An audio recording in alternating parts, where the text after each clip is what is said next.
మొట్టమొదటిగా మనం ఈ క్రమం గురించి మాట్లాడుకోవాలి. మనం ఈ క్రమం గురించి మాట్లాడుకోవాలి. ఎందుకంటే నిన్న స్త్రీల కొడుకులు జరిగాయి. స్త్రీల కొడుకుల్లో ఒక మాట చెప్పాను, అమ్మ స్త్రీలందరూ వస్తున్నారు, పురుషులు రావట్లేదు అని. మరి ఈ క్రమం ఎందుకు ఏర్పరిచినట్టు అంటే కనుక మీరు ఇప్పుడు చూడండి ఒకసారి, స్త్రీల వైపు చూడండి ఒకసారి. ఎంతమంది స్త్రీలు ఉన్నారు? మరి పురుషుల వైపు చూడండి. మనందరికీ ఇంట్లో పిల్లలు ఉన్నారు. మన భర్తలు ఆదివారం నాడు కొంచెం ఖాళీగానే ఉంటారు. సో మీరు ఏం చేయాలంటే కనుక ఆదివారం వచ్చేటప్పుడు మీ భర్తను కూడా తీసుకురావాలి. తీసుకొస్తారా? చూడండి ఒకసారి రోజు చూడండి, ఒకసారి మీరు సరిగ్గా గమనించండి. పురుషులు కనిపిస్తున్నారా? ఆ తేడా తెలియాలి కాబట్టి నేను ఈరోజు ఇలా ప్లాన్ చేశానండి.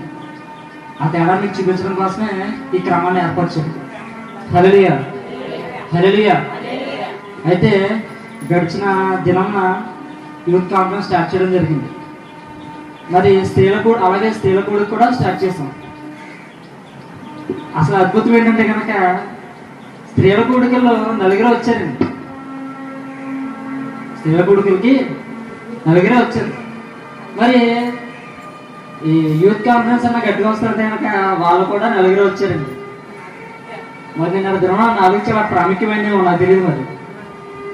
మరి వాళ్ళు నలుగురు వచ్చారు. కాకపోతే స్త్రీలు దీంట్లో మళ్ళీ ఇంకో ప్రత్యేకత ఉందండి.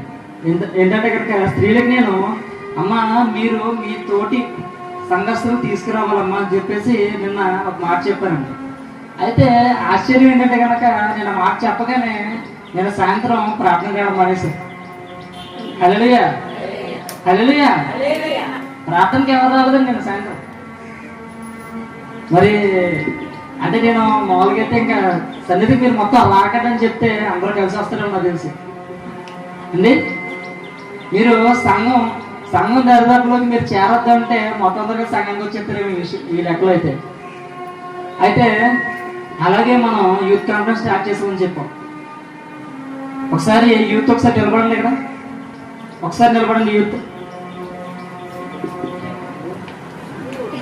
వీళ్ళకి నిన్న చెప్పానండి, స్త్రీల కూడిక అయిన తర్వాత యూత్ కాన్ఫరెన్స్ అయింది. వీళ్ళకి నేను చెప్పాను, ఏమని చెప్పానంటే కనుక రేపు పొద్దున్న నేను సంఘాన్ని అంటే చర్చికి వచ్చే ముందు, చర్చికి వచ్చేటప్పటికల్లా ఈ మందసం ఇక్కడ ఉండకూడదు, అక్కడ ఉండకూడదు, ఇక్కడ ఉండాలని చెప్పాను.